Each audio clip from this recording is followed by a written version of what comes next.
اللهم صل على محمد وآل محمد وعجل فرجهم يا كريم.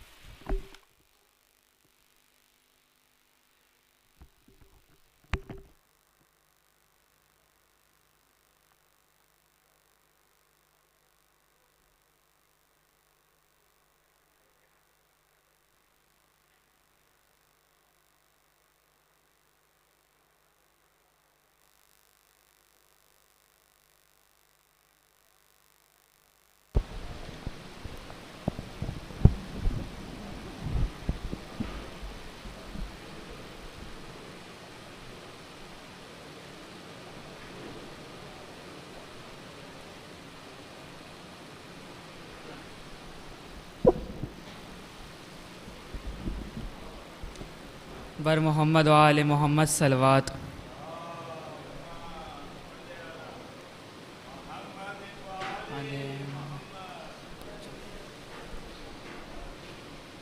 باواز بلند صلوات. اللہم صل علی محمد. پھر بقیہ کو ہم بنائیں گے، پھر بقیہ کو ہم بنائیں گے، جب امام زمانہ آئیں گے، پھر بقیہ کو ہم بنائیں گے، جب امام زمانہ آئیں گے، پھر بقیہ کو ہم بنائیں گے، قبر زہرا کی ہوگی جب تعمیر، قبر زہرا کی ہوگی جب تعمیر، انبیاء سب بلائے جائیں گے، پھر بقیہ کو ہم بنائیں گے، جب امام زمانہ آئیں گے، صحن ام البنین کے اندر، صحن ام البنین کے اندر، پانی پیاسوں کو ہم پلائیں گے، پانی پیاسوں کو ہم پلائیں گے، پھر بقیہ کو ہم بنائیں گے، پھر بقیہ کو ہم بنائیں گے، قبر بیمار کربلا کے قریب، قبر بیمار کربلا کے قریب، ایک صحن شفا بنائیں گے، پھر بقیہ کو ہم بنائیں گے جب امام زمانہ آئیں گے پھر بقیہ کو ہم بنائیں گے عشق باقر میں اور صادق میں عشق باقر میں اور صادق میں ایک دارالقلم بنائیں گے ایک دارالقلم بنائیں گے پھر بقیہ کو ہم بنائیں گے یاد قاسم میں قبر شبر پہ یاد قاسم میں قبر شبر پہ آنسوؤں کے دیے جلائیں گے پھر بقیہ کو ہم بنائیں گے جب امام زمانہ آئیں گے بر محمد و آل محمد صلوات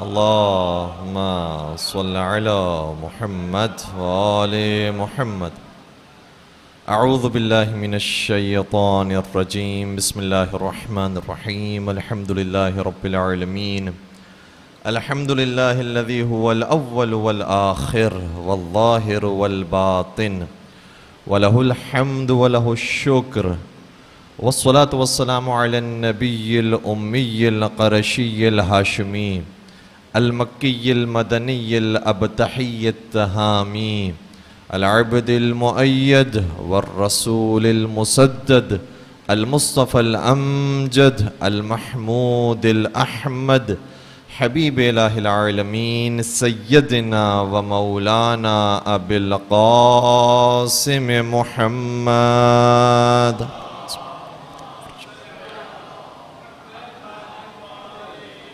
وعلى أهل بيته الطيبين الطاهرين المعصومين المظلومين الذين أذهب الله عنهم الرجس وطهرهم تطهيرا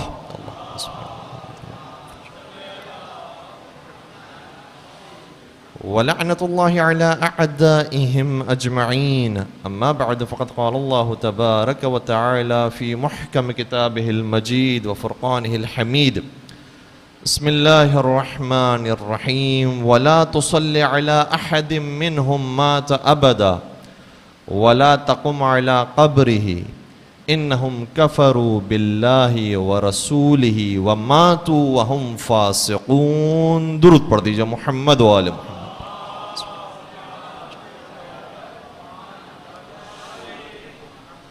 اعزائے گرامی قدر آج کی جو مجلس ہے وہ انہدام جنت البقیع کے عنوان پر ہے اور جہاں یہ سانحہ پیش آیا ہے اور جو ظالمین ہیں ان کو جتنا کنڈیم کیا جائے، مذمت کی جائے، وہ کم ہے اور ضروری ہے. لیکن ساتھ ہی ساتھ ہمیں یہ بھی معلوم ہونا چاہیے کہ جس طریقے سے مولانا متقیہ نے بیان کیا ہے کہ جو ہمارے مقابلے پر آنے والے دشمن ہیں اس کو صرف لعنت کرنا یہ کافی نہیں ہے. وہ اپنے مقام پر ہم ان سے بیزاری کا اظہار کر رہے ہیں، کیونکہ یہ جو لعنت کا لفظ بھی ہے یہ شیعوں کا بنایا ہوا لفظ نہیں ہے، یہ قرآن کا تیار کردہ لفظ ہے. فَلَعْنَةُ اللَّهِ عَلَى الْكَاذِبِينَ، مباہلہ کے میدان میں جو سچے گئے ہیں جھوٹوں پر لعنت بھیجنے کے لیے وہ یہی پنجتن پاک ہیں. تو لعنت یہ قرآنی لفظ ہے، تو لعنت اپنے مقام پر اہمیت رکھتا ہے، لیکن ہمیں یہ بھی معلوم ہونا چاہیے کہ کن دلائل کی بنیاد پر ہم ان پر لعنت بھیج رہے ہیں. وہ دلائل ہمیں سیکھنا ضروری ہے. اور یہ مولانا متقیہ نے بیان کیا ہے کہ صرف یہ کافی نہیں کہ دشمن سے اظہار بیزاری کرو، بلکہ ان کی حقیقت بھی لوگوں تک پہنچاؤ تاکہ پتہ چلے کہ ہم کیوں ان سے جنگ کر رہے ہیں اور وہ کیوں ان سے مقابلے پر آئے ہوئے ہیں. تو وہ ریزنز اور وہ وجوہات آج انشاءاللہ بیان کرنے کی کوشش کریں گے. کچھ آیات کا سہارا لیں گے، کچھ روایات پیش کریں گے اور کچھ واقعات کا. وہ آیت جو ابھی آپ کی خدمت بیان کرنے کا شرف حاصل کیا ہے سورہ توبہ کی ظاہراً آیت نمبر 84 ہے. ارشاد ہوتا ہے کہ وَلَا تُصَلِّ عَلَىٰ أَحَدٍ مِّنْهُمْ مَاتَ أَبَدًا، اے رسول آپ ان کی قبر پر جا کر نماز نہ پڑھیے. منع کیا جا رہا ہے وَلَا تُصَلِّ عَلَىٰ أَحَدٍ مِّنْهُمْ، آپ ان میں سے کسی کی بھی قبر پر جا کر نماز نہ پڑھیے. پھر آگے ارشاد ہوتا ہے وَلَا تَقُمْ عَلَىٰ قَبْرِهِ، اور نہ ہی ان کے قبر کے پاس جا کر کھڑے رہیے. تو باقی جو مقادر فکر وہ یہی کہیں گے کہ دیکھیں قرآن بھی تو یہی کہہ رہا ہے کہ قبر کے پاس کھڑا رہنا بھی جائز نہیں ہے اور نماز پڑھنا بھی جائز نہیں ہے. اور اگر تسلی کا مطلب نماز کے بجائے صلوات کا لے تو صلوات بھیجنا بھی جائز نہیں ہے. وَلَا تُصَلِّ عَلَىٰ أَحَدٍ مِّنْهُمْ مَاتَ أَبَدًا وَلَا تَقُمْ عَلَىٰ قَبْرِهِ، آپ دونوں میں سے کوئی کام نہ کیجئے، نہ نماز پڑھیے نہ صلوات بھیجیے نہ ان کے قبر پر کھڑے رہیے. لیکن نہیں، ابھی آیت ختم نہیں ہوئی ہے. یہی تو ہم کہتے ہیں کہ قرآن کو مانیے اور مکمل مانیے، کیونکہ الحمدللہ ہمیں یہ امتیاز حاصل ہے کہ نہ صرف ہم صامت قرآن کو مانتے ہیں بلکہ ناطق قرآن کو بھی مانتے ہیں. تو مکمل قرآن کو پیش کیجئے، قرآن کے ایک حصے کو اٹھا کر آپ پیش نہ کیجئے. یہ تو بالکل ویسے ہی ہو جائے گا کہ جیسے قرآن نے کہا ہے وَيْلٌ لِّلْمُصَلِّينَ، نماز پڑھنے والوں پر افسوس ہو. تو یہ آیت کو معیار بنا دے اور کہے کہ دیکھیں قرآن خود کہہ رہا ہے کہ نماز پڑھنے والوں پر افسوس ہو، اب سے میں نماز نہیں پڑھوں گا. یہ طریقہ تو صحیح نہیں ہے. آگے تو دیکھیے کون سے نماز پڑھنے والوں پر افسوس ہو. وَيْلٌ لِّلْمُصَلِّينَ الَّذِينَ هُمْ عَنْ صَلَاتِهِمْ سَاهُونَ، ان نماز پڑھنے والوں پر افسوس ہو جو نماز میں خدا کے سامنے کھڑے بھی ہوتے ہیں اور خدا سے غافل بھی ہوتے ہیں. تو پوری آیت پڑھیں گے تو معنی سمجھ میں آئے گا. اسی طریقے سے یہ آیت بھی ہے وَلَا تُصَلِّ عَلَىٰ أَحَدٍ مِّنْهُمْ مَاتَ أَبَدًا، آپ ان پر صلوات نہ بھیجیے، آپ نماز نہ پڑھیے، آپ ان کے قبر پر نہ کھڑے رہیے. کیوں؟ إِنَّهُمْ كَفَرُوا بِاللَّهِ وَرَسُولِهِ، کیونکہ یہ جن کی قبروں کی ہم بات کر رہے ہیں یہ ان منافقوں کی قبریں ہیں جنہوں نے حقیقت میں نہ اللہ کو مانا ہے نہ آپ کو مانا ہے. تو ان کی قبروں پر نہ جائیے، ان کے قبروں پر نہ کھڑے رہیے، ان کے قبروں پر جا کر درود و سلام نہ بھیجیے. اور ہم یہی کرتے ہیں، ہم جاتے ہیں تو یا شاہ نجف کی قبر پر جاتے ہیں یا شاہ کربلا کی قبر پر جاتے ہیں. یعنی یہ وہ ہیں کہ جنہوں نے اللہ اور رسول کا انکار کیا تھا ان کی قبر پر نہیں جاتے. اور وہ جن کی قبر پر جاتے ہیں ایک وہ ہے کہ جو دین بھی ہے، دین پناہ بھی ہے، اور دوسرا وہ ہے جو قسیم الجنت والنار بھی ہے. تو ان کی قبر پر ہم جاتے ہیں. خدا خود کہہ رہا ہے کہ ان کی قبر پر نہ جائیے کہ جنہوں نے انکار کیا ہے اللہ اور رسول کا. پھر آگے ارشاد ہوتا ہے کہ وَمَاتُوا وَهُمْ فَاسِقُونَ، اور یہ منافقین مر گئے اور فسق و فجور کے ساتھ مرے ہیں. اچھا، قرآن نے اکثر مقامات پر منافقین کے لیے لفظ فاسق استعمال کیا ہے. آپ سورہ منافقین کو بھی دیکھیں گے تو سورہ منافقین میں کئی مرتبہ فاسقین کا لفظ آ رہا ہے اور مختلف مقامات پر بھی فاسقین کا لفظ آتا ہے. تو قرآن عام طور پر منافق کو فاسق کہہ کر بھی مخاطب کرتا ہے. اس آیت میں 2 مرتبہ کہا گیا کہ یہ مر گئے ہیں، یہ مردہ ہو گئے ہیں، ان کے قبر پر نہ جائیے. تو ٹھیک ہے، قرآن نے یہی تو کہا ہے کہ جو مر جائے اور مردہ ہو جائے اس کی قبر پر نہ جائیے. لیکن وَلَا تَحْسَبَنَّ الَّذِينَ قُتِلُوا فِي سَبِيلِ اللَّهِ أَمْوَاتًا بَلْ أَحْيَاءٌ عِندَ رَبِّهِمْ يُرْزَقُونَ. لیکن ان کی قبروں کے بارے میں کہ جو راہ خدا میں شہید ہو گئے ہیں انہیں مردہ نہ کہو، یہ مرے نہیں ہے، بل احیاء، یہ تو زندہ ہے. تو مردوں کی قبر پر نہ جائیے. یہ ایسے تھے کہ جو اس دنیا میں چلے گئے خس کم جہاں پاک، لیکن وہ کہ جو راہ خدا میں شہید ہوئے ہیں ان کی قبر پر جائیے. اور جب عام شہیدوں کو کہا گیا کہ یہ زندہ ہے ان کی قبر پر جائیے، تو جو شہیدوں کا باپ سید الشہداء امام حسین علیہ الصلوۃ والسلام ہو.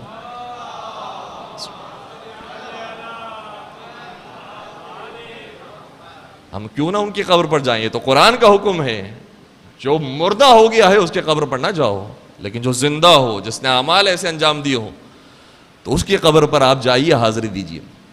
دوسری بات یہ کہ صرف یہ آیت ہمارے پاس نہیں، آیات بہت ساری ہیں قبر سے متعلق، اور اس حوالے سے کہ کیوں جنت البقیع کو بنانا چاہیے، کیوں وہاں پر زائرین کو آنے کی اجازت ہونی چاہیے، کیوں زیارت کرنی چاہیے. 4 آیات اور ہیں، لیکن ان 4 آیات کے اندر ایک چیز مشترک ہے.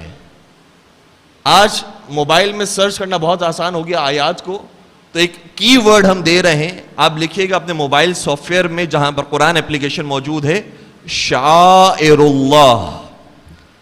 شعائر اللہ 4 آیات کے اندر آیا ہے یہ لفظ. شعائر اللہ کا مطلب کیا ہوتا ہے؟ شعائر اللہ کا مطلب یہ ہوتا ہے کہ کچھ ایسی جگہیں، کچھ ایسی ہستیاں، کچھ ایسے افراد موجود ہیں کہ ان کو دیکھتے ہیں تو اللہ یاد آتا ہے. اور خدا نے خود مثالیں بھی دی ہیں تاکہ معاملہ کلیئر ہو جائے. لوگ یہاں سمجھے کہ ایک کلی قاعدے کی بات ہو رہی ہے، ہر ایک اپنی مرضی سے بنا دے، کہ نہیں، ہم کچھ مثالیں بھی دے رہے ہیں. فرمایا ان الصفا والمروۃ من شعائر اللہ. صفا اور مروہ کی پہاڑیاں یہ شعائر اللہ میں سے ہیں. کیوں بھائی، کیا خاص بات ہے اس کے اندر کہ سونے کے پہاڑ ہیں، کوئی بہت بلند پہاڑ ہیں، کیا خاص بات ہے؟ کہا نہیں، خاص بات صرف اس کی یہ ہے کہ اس کی نسبت ہے نبی خدا سے، باقی کوئی اور اہمیت نہیں ہے اس کی، باقی کوئی اس کے اندر خاص بات نہیں ہے، کوئی امتیاز حاصل نہیں. صرف یہ امتیاز ہے کہ جو اللہ کا بھیجا ہوا تھا، جو اللہ کی حجت تھی، ان کی خاطر ان کی مادر گرامی کبھی ایک پہاڑی کی طرف جاتی تھی، کبھی دوسری پہاڑی کی طرف جاتی، تاکہ حجت خدا کی پیاس کو بجھا سکے. تو اگر ایک حجت خدا کی ماں بھی اس طرح سے دوڑی ہو تو وہ مقام شاعر اللہ میں سے آ جاتا ہے. اور اگر کوئی خود حجت خدا کبھی پانی کے لیے آب فرات کی طرف جائیں، کبھی خیمے کی طرف جائیں، کبھی آب فرات کی طرف جائیں، کبھی خیمے کی طرف آئیں، اور وہ بھی جن کی پیاس بجھانے کے لیے جا رہے ہوں، وہ بھی آل رسول ہوں، تو کیا وہ پورا خطہ شاعر اللہ میں سے نہیں ہو جائے گا؟ کیا دریائے فرات شاعر اللہ میں سے نہیں ہوگا؟ کیا خیمگاہ شاعر اللہ میں سے نہیں ہوگا؟ ہم صرف بات نہیں کر رہے قبروں کی، جتنے بھی مقامات مقدسہ ہیں یہ سب کے سب شاعر اللہ ہیں. اور یہ جب شاعر اللہ طے ہو جائے گا کہ یہ شاعر اللہ ہیں، تو اب کرنا کیا ہے ان کے ساتھ؟ صرف جان لینا ہے، معلومات حاصل کر لینی ہے کہ یہ شاعر اللہ ہے، یا کچھ اور حکم بھی دیا گیا؟ فرمایا جی، حکم بھی دیا گیا ہے.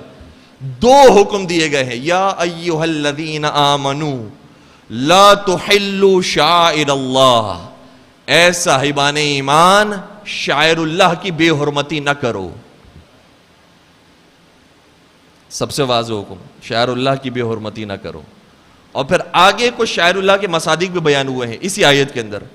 لا تحلوا شعائر اللہ ولا الشہر الحرام ولا الحدی ولا القلائد، اور تم جو حرمت والے مہینے ہیں، ماہ محرم الحرام، ماہ ذی الحجہ، ماہ ذی قعدہ، ماہ رجب، جو حرمت والے مہینے ہیں، تم اس کی بھی بے حرمتی نہ کرو. لیکن افسوس کے ساتھ کہنا پڑتا ہے امت نے وہ مقامات مقدسہ جو خدا کے نزدیک شاعر اللہ میں سے، اس کی بھی بے حرمتی کی، اور وہ مہینہ کہ جو خدا کے یہاں حرمت کا مہینہ تھا، اسی ماہ محرم الحرام میں آل رسول کو ذبح کر دیا.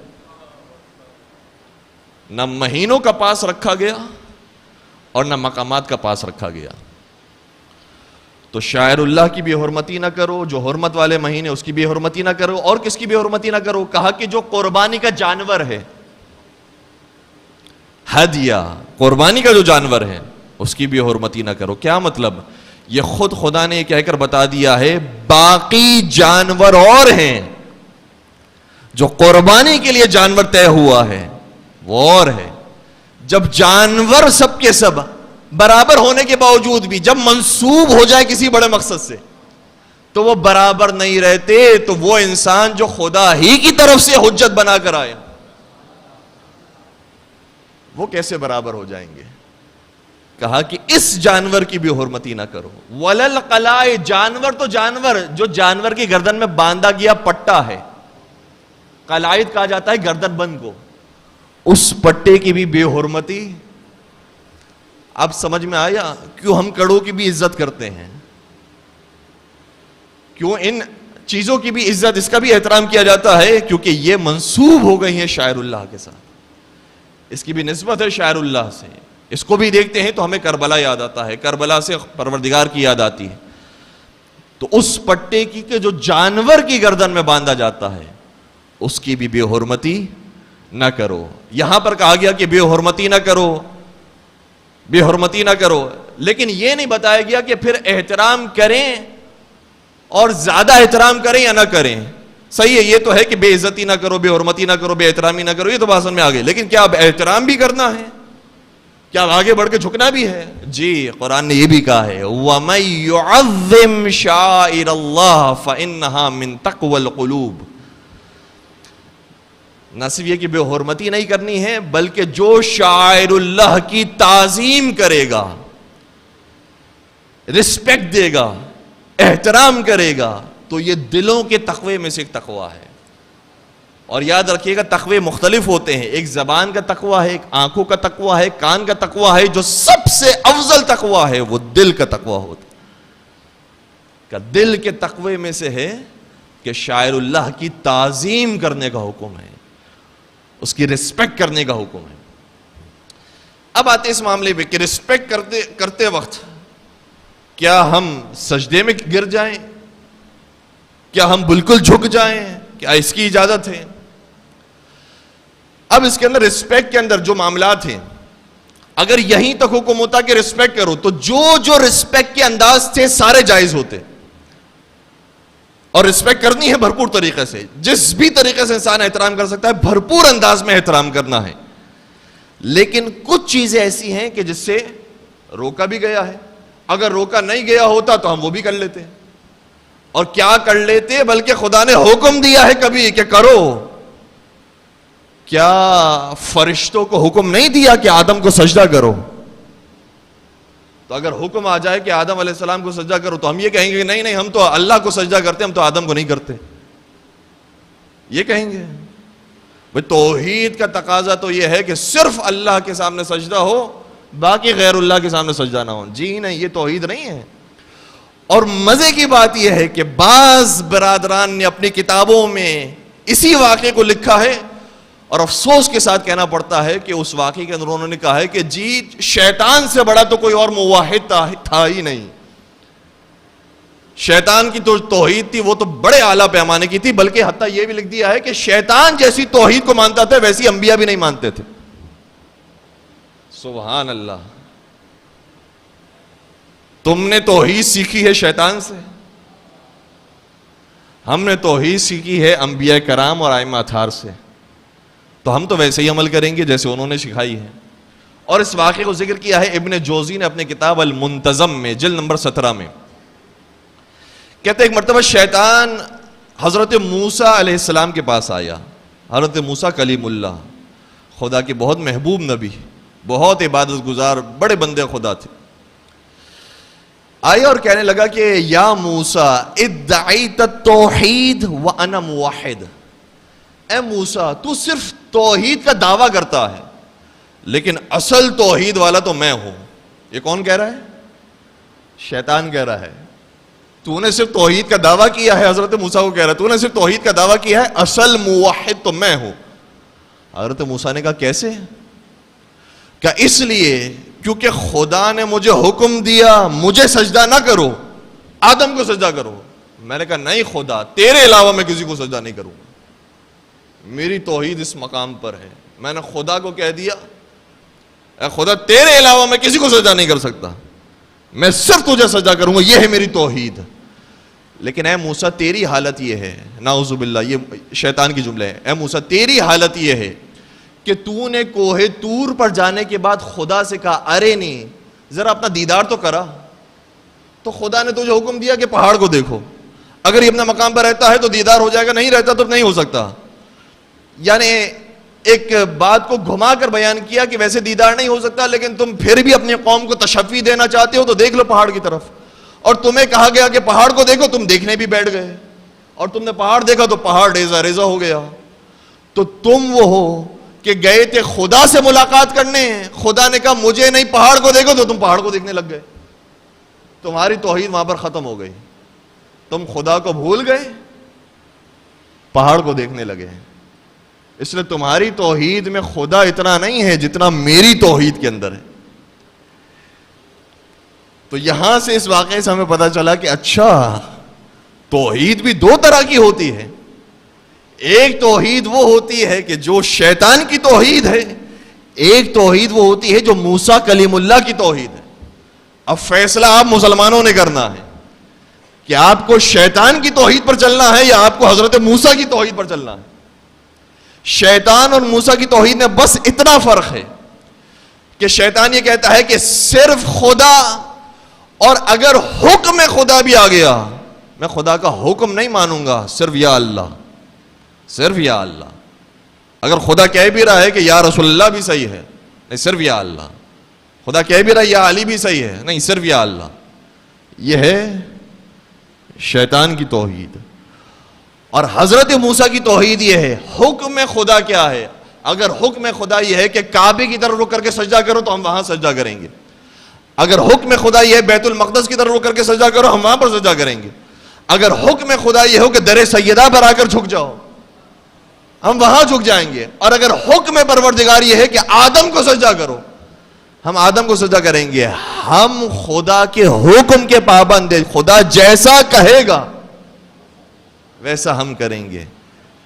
یہ ہے حضرت موسیٰ کی توحید، اور حضرت موسیٰ نے اس توحید کے ذریعے ہمیں سمجھایا ہے کہ حکم خدا اگر آ جائے کہ رسپیکٹ کرنے میں، احترام کرنے میں تمہیں اس چیز کی اجازت ہے تو ٹھیک ہے، ہمیں رسپیکٹ کرنے کا حکم دیا ہے، خدا نے ہی حکم دیا ہے اور ہم رسپیکٹ کریں گے۔ رسپیکٹ کے انداز مختلف ہو سکتے ہیں۔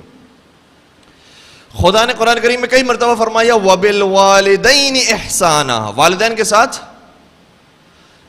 اردو زبان میں احسان کا لفظ اتنا مناسب نہیں ہے والدین کے لیے، والدین کے ساتھ احسان کرو یا والدین کے اوپر احسان کرو، والدین کے ساتھ نیکی کرو۔ خدا نے یہ تو کئی مرتبہ کہا والدین کے ساتھ نیکی کرو، لیکن یہ نہیں بتایا کہ نیکی کریں تو کیسے کریں۔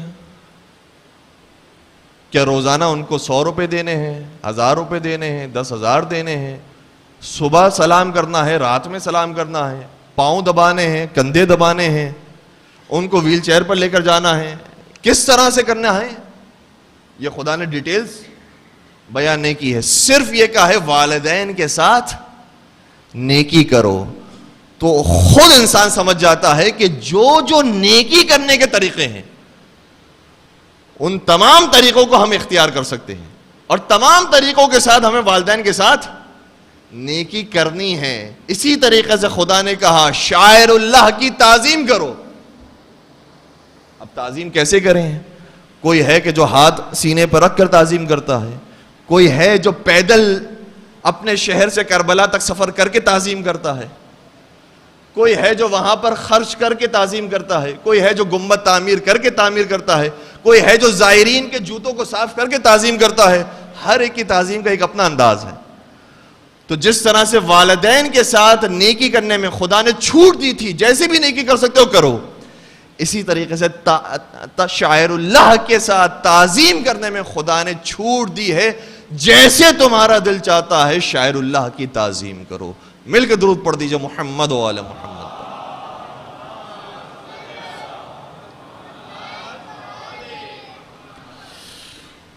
اور پھر جو قبور ہیں اس کی اہمیت کتنی زیادہ ہے، یہ میں جو چند روایات بیان کروں، میں دیکھ رہا ہوں دامن وقت میں گنجائش نہیں ہے، ورنہ اس موضوع کے اوپر یقیناً بہت ساری باتیں ہیں، اور آپ نے یقیناً مجھ سے زیادہ باتیں سنی بھی ہیں، مجھ سے زیادہ جانتے ہیں، لیکن اپنے بچوں کو تک یہ باتیں منتقل کرنے کے لیے ضروری ہے کہ کچھ باتیں عرض کروں۔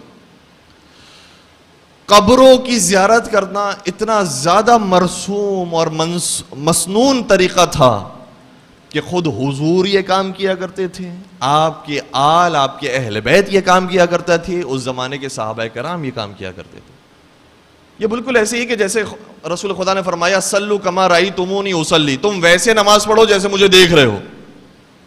باقاعدہ ایک ایک چیز ضروری نہیں ہے کہ آپ کو مینشن کی جائے، آپ کو عملاً دکھائی گئی ہے اس طرح سے نماز پڑھنی ہے، اس کو کاپی کرو۔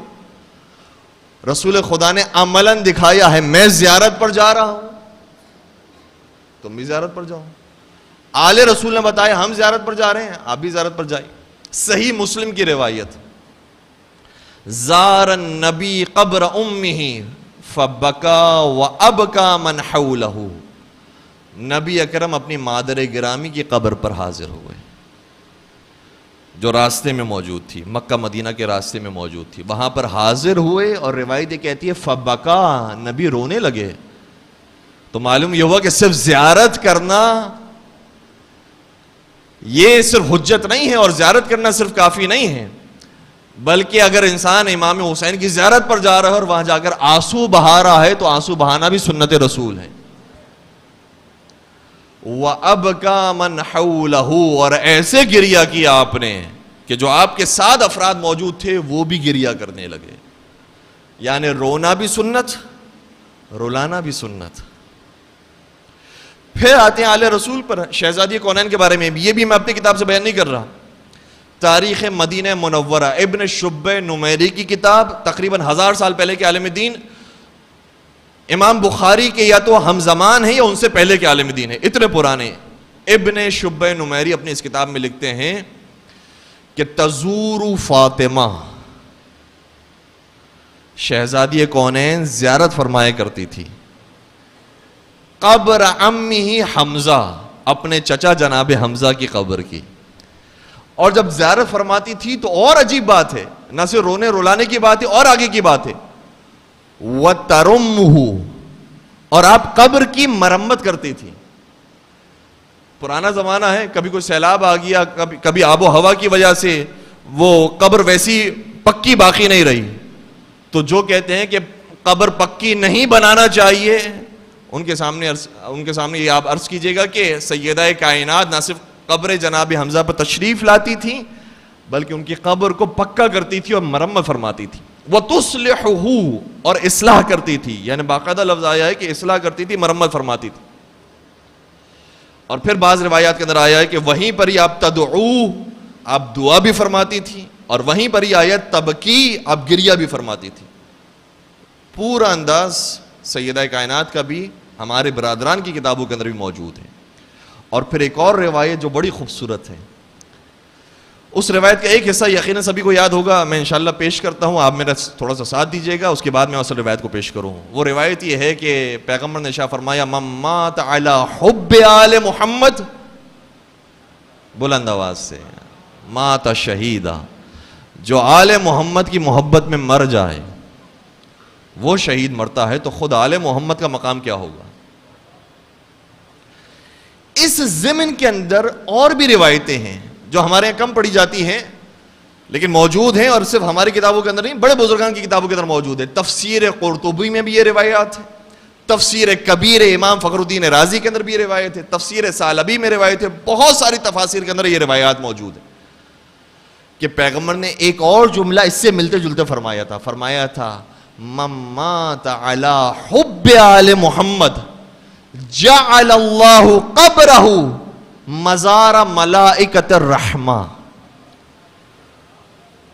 جو افراد آل محمد کی محبت میں مر جاتے ہیں اور جب ان کی قبر بنتی ہے تو خدا ان کی قبر کو آسمان کے ملائکہ کے لیے بھی زیارت گاہ بنا دیتا ہے۔ فرشتوں سے کوئی گناہ نہیں ہوتا، فرشتوں سے معصیت نہیں ہوتی، اگر زیارت کرنا کوئی گناہ ہوتا تو کبھی معصوم فرشتے یہ کام انجام نہ دیتے، اور معصوم فرشتے محبان آل محمد کی قبر کا طواف کرتے ہیں، اسی لیے ہمارے پاس روایات میں موجود ہے کہ جوک در جوک فرشتے امام حسین کی قبر پر جاتے ہیں، انتظار کر رہے ہوتے ہیں فرشتے کہ کب ہماری باری آئے گی.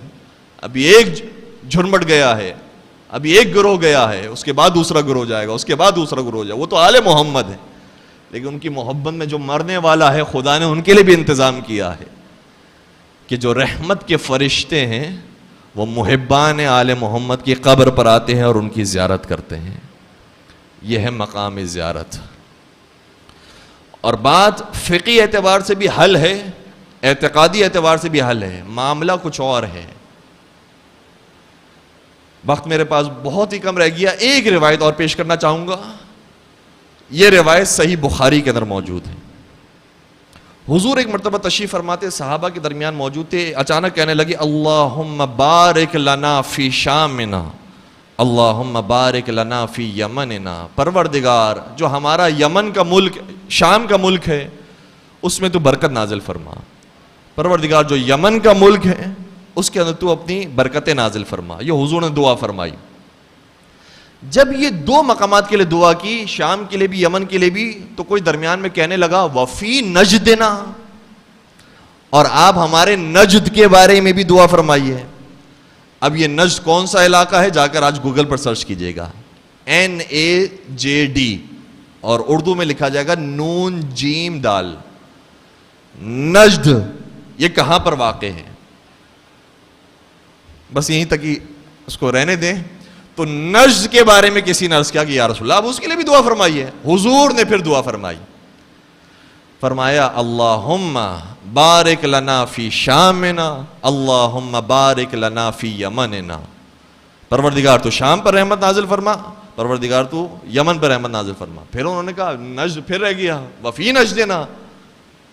پھر روایت کہتی ہے کہ گمان یہ ہے کہ حضور نے تیسری مرتبہ بھی یہی دعا کی لیکن نجد کا نام نہیں لیا. تو عرض کرنے لگے کہ یا رسول اللہ آپ نے نجد والوں کے لیے کوئی دعا نہیں کی.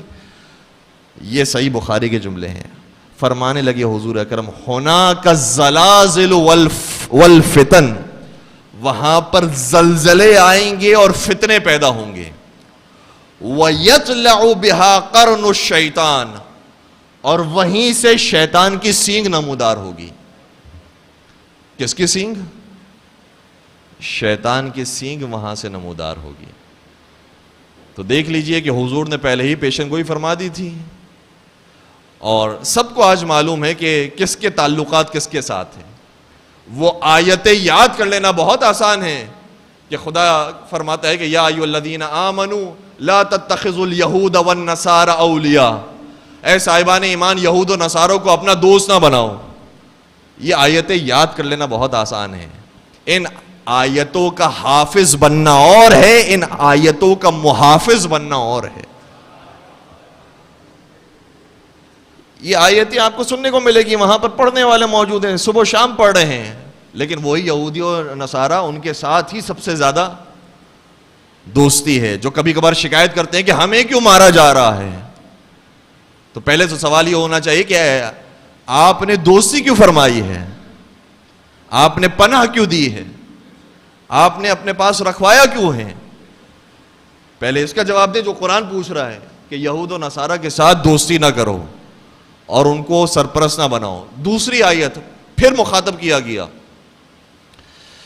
کہ اے رسول یہود و نصارہ کی باتوں کے اوپر توجہ نہ دیں، کیونکہ یہ تو یہی چاہتے ہیں لن ترضى عنك اليهود والنصارى حتى تتبع ملتهم. یہ یہود و نصارہ آپ سے راضی نہیں ہوں گے یہاں تک کہ اس وقت راضی ہوں گے جب آپ ان کے دین کو قبول کر لیں. تو تم کس کو راضی کرنا چاہ رہے ہو؟ انہی کو راضی کرنا چاہ رہے ہو جن کے بارے میں خدا کہہ رہا ہے کہ یہ راضی نہیں ہونے والے ہیں. اب مزے کی بات یہ ہے کہ جن سے خدا راضی نہیں ہونے والا ہے انہی کو کبھی اپنے یہاں بلاتے ہیں، کبھی انہی کو رضی اللہ بھی کہتے ہیں. مل کے درود پڑھ دیجئے گا محمد و آل محمد پر.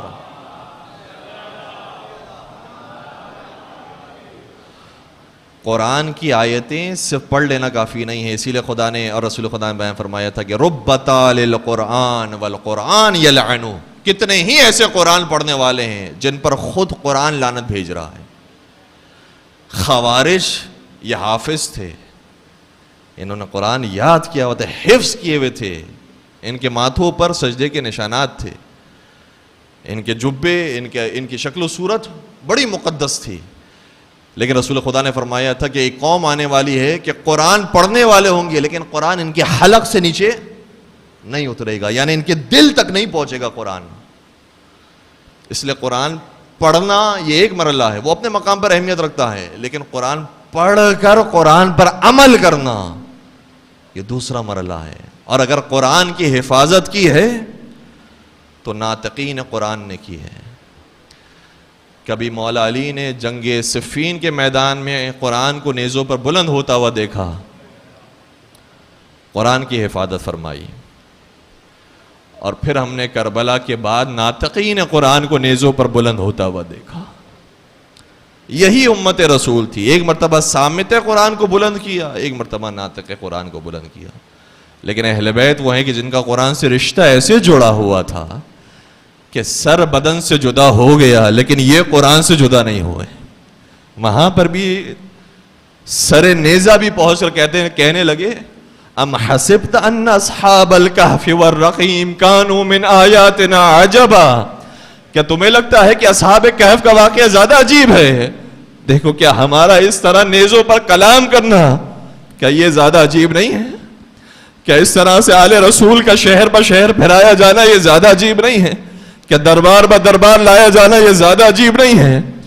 وہی آل رسول جن کے دروازے پر رسول کھڑے ہو کر کہتے تھے السلام علیکم یا اہل بیت النبوہ ومعدن الرسالہ ومختلف الملائکہ. رسول آ کر انہیں سلام کر رہے ہیں، اور جن پر رسول آ کر سلام بھیجا کرتے تھے ان کے سروں کو کاٹ کاٹ کر نو کے نیزہ پر چڑھایا گیا. ایک بھائی کا سر نو کے نیزہ پر ہے، دوسرے بھائی کا جنازہ تیار ہوا تو تیروں کی نظر ہو گیا. جنت البقیع میں وہی بھائی کا مزار موجود ہے. حسن مجتبیٰ کی قبر مطہر ہے، مولا سید سجاد کی قبر مبارک ہے، مولا امام باقر کی ہے، مولا امام صادق کی ہے. ان پاک ہستیوں پر ہم سب کا سلام. کاش یہ چاہنے والوں کے ہاتھوں میں سرزمین ہوتی ہے تو خدا جانتا ہے کہ امام رضا کے حرم سے 4 گنا زیادہ بڑا حرم یہ بناتے، اور ہم بتاتے حقیقت میں یہ ان کا احترام ہے. ان کے پاس آئے انسان جھک کر آئے، سلام پیش کرے. آج زائرین جاتے ہیں تو ایسے جاتے ہیں کہ جیسے کوئی قیدیوں سے ملاقات کے لیے آیا ہے. وقت معین کیا گیا ہے، اس وقت کے علاوہ کوئی آ نہیں سکتا. اور ملاقات بھی ایسی ہوتی ہے کہ دور سے کھڑا ہوا زائر ان ٹوٹی ہوئی قبروں کو دیکھتا ہے اور سلام کرتا جاتا ہے. اس طرح سے غم اہل بیت تازہ ہوتا ہے. ہاں اہل بیت، آپ جب زندہ تھے تب بھی آپ پر امت نے مظالم ڈھائے، جب اس دنیا سے رخصت ہو گئے تب بھی امت کے مظالم کم نہ ہوئے.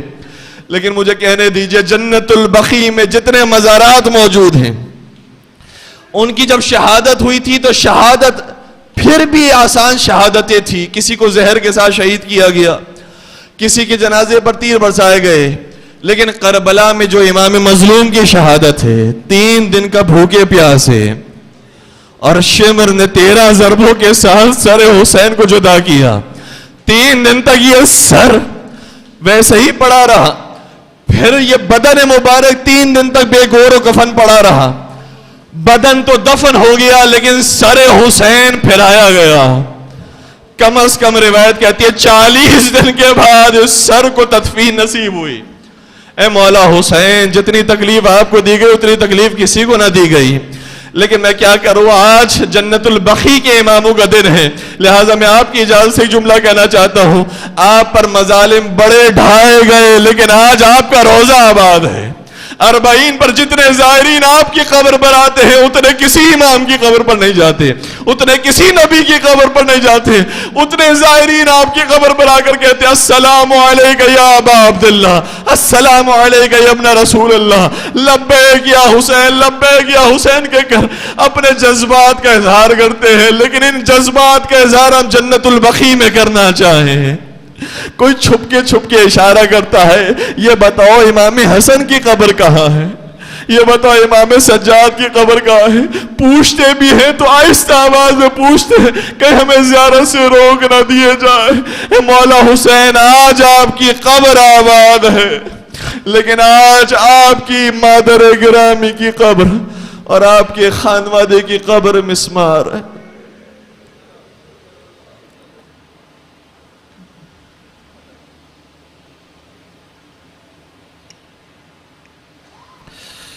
ألا ولعنة الله على القوم الظالمين وسيعلم الذين ظلموا أي منقلب ينقلبون. پالنے والے ان آنسوں کو رومال حضرت سیدہ کائنات میں جگہ نصیب فرما. ان آنسوں کے صدقے میں جنت البقیع کے مسمار مزارات کی تعمیر نو کے اسباب جلد از جلد پیدا فرما. ظالمین اگر قابل ہدایت ان کی ہدایت فرما، قابل ہدایت نہیں انہیں نیست و نابود فرما. پروردگار یہود و نصارہ سے اپنے تعلقات قطع کرنے کی توفیق عطا فرما. پروردگار مومنین میں مسلمانوں میں اتفاق اور اتحاد قائم فرما. ملک پاکستان کو استحکام عطا فرما. پروردگار جن پاک ہستیوں کا نام لیا گیا ہے ان کے واسطے سے ہم تمام کی حاجتوں کو پورا فرما. بے اولاد مومنین کو اولاد صالحہ نصیب فرما. صاحبان اولاد کو اپنی اولاد کی بہترین تربیت کرنے کی توفیق عطا فرما. جو رزق کی پریشانی مبتلا ان کے لیے رزق حلال عطا فرما.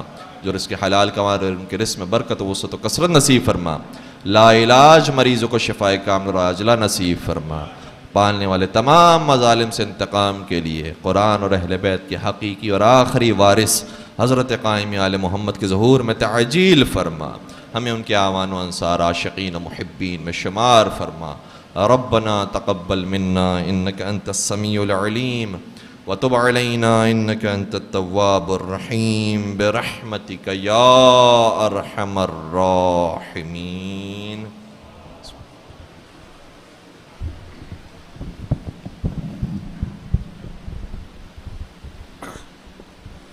اعظم اللہ وجورنا وجورکم یا صاحب امر.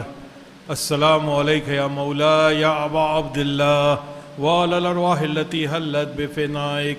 علیک منی سلام اللہ ابدا ما بقیت وبقی اللیل والنہار ولا جعلہ اللہ آخر العہد منی لزیارتکم. السلام علی الحسین وعلی علی ابن الحسین وعلی اولاد الحسین وعلی اصحاب الحسین وعلی اخیک ابو الفضل العباس ابن امیر المومنین جمیع شہداء کربلا واسران کربلا ورحمۃ اللہ وبرکاتہ. السلام علیک یا مولا یا غریب الغربا. السلام علیک یا مولا یا معین الضعفاء والفقراء. السلام علیک یا سلطان یا ابا الحسن یا علی ابن موسیٰ الرضا روحی و جسمی لک الفدا. السلام علیک یا فاطمہ معصومہ ورحمۃ اللہ وبرکاتہ. السلام علیک یا حجت اللہ یا مولانا یا صاحب عصر والزمان. الامان الامان الامان من فتنة الزمان. السلام علیک یا خلیفۃ الرحمن. السلام علیک یا شریک القرآن. السلام علیک یا کعبۃ الایمان. السلام علیک یا امام انس والجان. اجل اللہ تعالی فرجک وسہل اللہ تعالی